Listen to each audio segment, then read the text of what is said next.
emotional day. It's a very important day to just think about time in service, think about people who have served for the country, and just understand that there are a lot of sacrifices and meaning to the day. Veterans Day is, to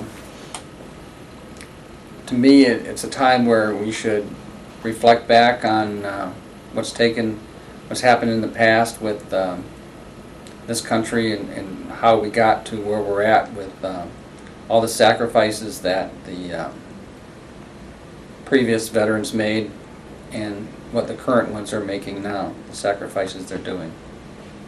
Veterans Day to me means basically freedom. Thousands of men and women have given of themselves, their time, their effort, so that we can enjoy all the luxuries that we have today in life. Every freedom that we have is a result of the sacrifices that others have made for us. A time when you need to think about all the people who were in the service from the time of George Washington on, who took time to, or the chance of losing their life to make sure that you have what you have now.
I think it's looked upon very favorably. There's been since the Gulf War, since the Gulf War of '91, there's been a lot of promoting of veterans, and people are supporting the troops. You see a lot of symbols out there and on cars and various things, and you see the flag flying a lot, where people are very pro-veteran, and you might not support the war, but you support the veterans. So I think it's come quite a ways. I think Veterans Day is a day that is overlooked and not understood by many people.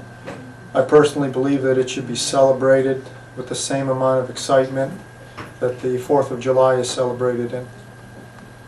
It should be looked upon with a little bit of reverence for those people.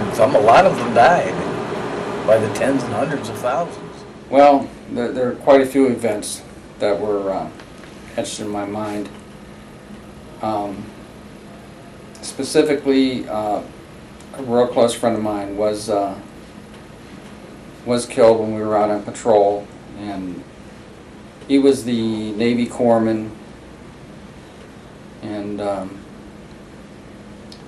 he was a close friend of mine. And I was the squad leader at the time, so I was basically responsible for him and everybody in the squad. Back in 1983, I had a high school classmate of mine who was injured in a car bombing over in Beirut during the Lebanese Civil War. During that time, 241 U.S. service members died in that car bombing. A real close friend of mine who was injured during that attack. There are thousands of them, little flashbacks that keep coming back. Every time I smell a swamp, I'm standing at attention outside the barracks. That's just one. There's another. I heard a whoop one time when I was working in the shop. Went to the door, the entire flight line was on fire. Little tiny people moving things around, wing tanks exploding. The plane had crashed right through the flight line. Nobody got hurt. The biggest thing that bothers me is my bunkie from boot camp. We got to be pretty good friends in that period of time, and he got shafted by his recruiter. He's from New York City, and in New York City they have specialty schools. He went to an aviation school, learned about airplanes. They never told him about aviation guarantee. He went grunt, infantry. I said, don't know if he's alive or not. He's got to sit and wait for us. Quiet that up! Okay.